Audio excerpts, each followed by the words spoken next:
This is the DIY Garden Minute by Spoken Garden, teaching you tips and tricks for your garden in 1 minute.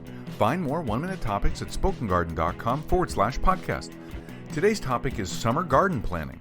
It's summer and you are probably planning for your vacations and getaways and thinking of other things besides your garden and yard. But you should be thinking of your garden and yard because if you are like Allison and I, you have put a lot of time and effort into your garden. You don't want to let it go by not weeding it, watering it, or doing other tasks.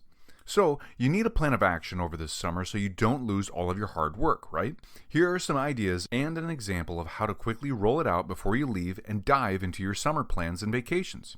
What should you do before you leave on a trip, and when or how should you do it? Well, you should weed for about 10 to 15 minutes a day for 2 to 4 days before you leave on your trip. You can also clean up old blooms and withered plants around your garden for about 5 to 10 minutes 2 or so days before your trip. You can mulch around your plants and spread new mulch over the old mulch by about half to 1 inch. You can stake plants that are almost ready to bloom and get heavy on the top, or do this to plants that are already drooping so they don't look bad while you are away.